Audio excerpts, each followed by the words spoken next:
Assalomu alaykum. 8-sinf adabiyot darsligidagi mavzularni sizlarga audio variantini havola etamiz. O'quvchi va abituriyentlar uchun. Mehnatimizni qadrlagan holda videolarimiz ko'pchilikka tarqalishi uchun obuna va like bosishingizni so'rab qolamiz. Nodira 1792-1842. Nodira 19-asrning birinchi yarmida ijod qilgan taniqli o'zbek shoirasi. Uning asl ismi Mohlaroyim bo'lib, Nodira uning adabiy taxallusi. Bundan tashqari komila taxallusi bilan ham o'zbekcha she'rlar bitgani ma'lum. Bu qalam sohibasi Zullisonayn ikki tilda ijod qilgan shoiralarimizdan. Fors-tojik lisonidagi asarlarni Maknuna taxallusi bilan yozgan. U ijod qilgan davrda Qo'qon adabiy muhitida o'zbek va fors-tojik tillarida badiiy asarlar yaratish qariyb teng darajada edi. Nodira 1792 yili Andijonda tavallud topgan. U Andijon hokimi Rahmonqul Otaliqning qizi. Nodiraning ota-onasi Zahiriddin Muhammad Bobur, ya'ni buyuk sohibqiron Amir Temur xonadoniga mansub edi. Buni uning ushbu baytlardan ham bilib olish mumkin. Siyodat xonadoni shohi Bobur nasli pokimen, Xudoyo rahmat ayla barcha ajdodi izomimni. Nodiraning onasi Oysha begim qizining soliha farzand, iste'dodli shoira bo'lib yetishuviga ko'p hissa qo'shdi. Bolgusi shoira Zamona xoni oilasiga yaqin qarindosh bo'lgan xonadonda voyaga yetdi. Rahmonqul Otaliq Qo'qon xoni Olimxonning togasi edi. Shuning uchun 1807 yili Olimxon ukasi Umarxonni togasining qizi Mohlaroyimga uylantirdi.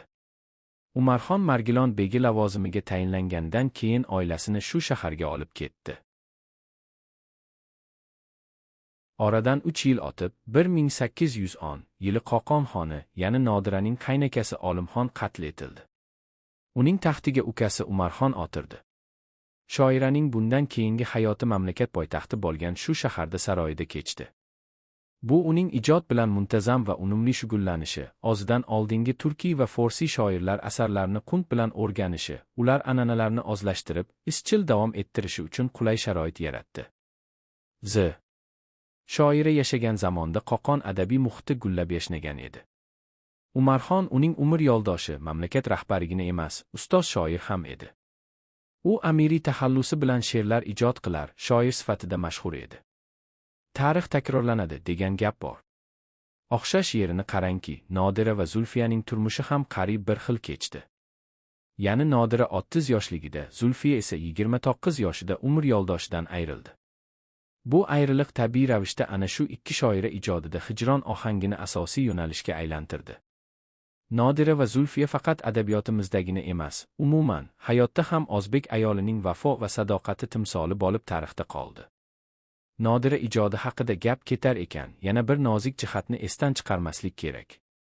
Yor timsolida zimdan Alloh ko'zda tutilishini, bu o'zbek mumtoz gazaliyotida an'anaviy bir hodisa ekanini yaxshi bilasiz.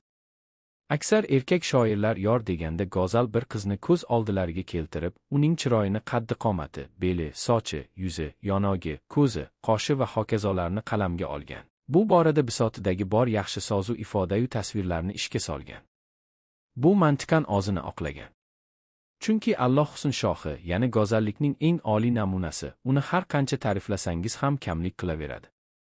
Biroq endi shoira yozgan gazal yo boshqa kichik lirik janrlar namunalarida yor timsoliga munosabat biroz o'zgaradi.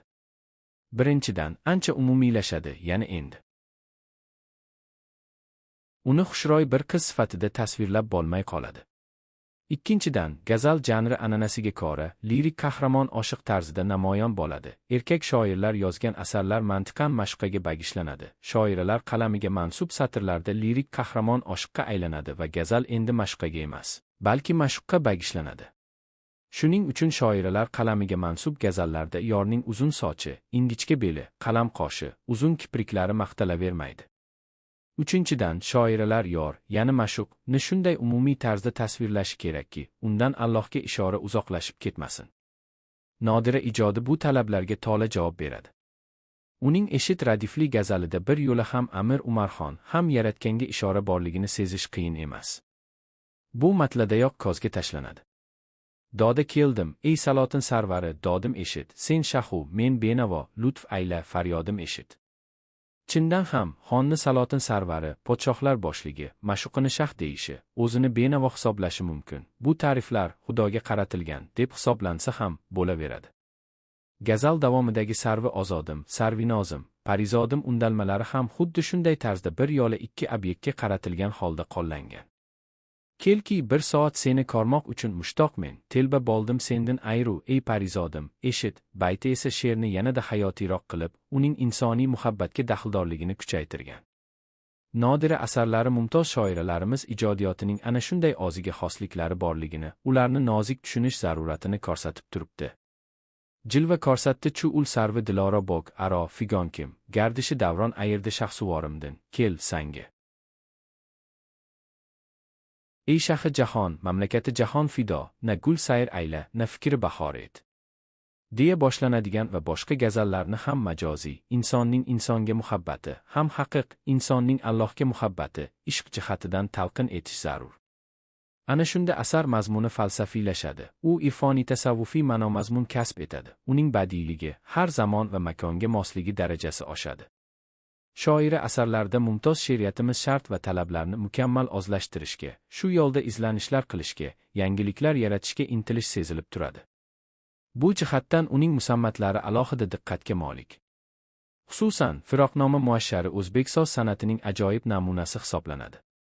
Asar mazmun mohiyati shoira umumijodidagi mavzu va ohanglar bilan chambarchas bog'liq. Nodira chekkan gam, kulfatu hijron azob-uqubatlari yetmagandek, o'zi va o'g'illarining hayoti ham fojiali yakun topdi. 1842 yili Buxoro amiri Nasrullohxon lashkar tortib kelib, Qo'qonni bosib oldi.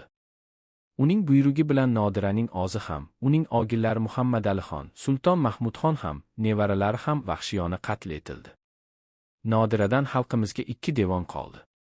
Nisbatan tola deb hisoblanadigan Turkiy devonida 189 gazal mavjud. Ulardan ayrimlari tojikcha. Forsiy she'rlari devoni Maknunada jamlangan. Sharqda sohibi devon shoir bo'lish katta sharaf hisoblangan. Chunki devon tuzishi uchun shoir arab alifbosidagi barcha harflar bilan tugaydigan gazallar bitgan bo'lish kerak. Nodira 2 tilda ham ana shunday yuksak darajaga yetgan ijodkor edi. She'riyat muxlislari orasida shuhrati juda baland edi. Bu haqda uning o'zi faxr bilan, musammat har bandi 3, musallas 4, murabba 5, muhammas 6, musaddas 7, musabba 8, musamman 9, mutasni yoki tasni va 10, muashshar yoki mashru, baytdan iborat bo'lgan lirik she'r turi. Nodira har so'zga insho ayladim, aydi angi ahli davron, marhabo, deb yozganida tamoman haq edi. Chunki mana, oradan 1,5 asrdan ko'p vaqt o'tgan bo'lishiga qaramay, uning she'rlari sevib o'qiladi, hofizlarimiz tomonidan qo'shiq qilib kuylanadi, hamon kishilarga ma'naviy ma'rifiy, badiiy tabiiy, badiiy estetik, zavq va lazzat ulashadi. Nodira ijodi o'zidan keyingi ko'plab shoirlar uchun mahorat maktabi bo'lib xizmat qildi. Zokirjon Furqatning ayrim she'rlari aynan ana shu shoira asarlariga nazira, o'xshatma, tatabbu tarzda dunyoga kelgan. 20-asrda Nodira haqida drama sahnaga qo'yildi, badiiy film ishlandi. Yurtimizda ayrim san'at va ta'lim maskanlari, ko'chalar shoiraning nomiga qo'yilgan.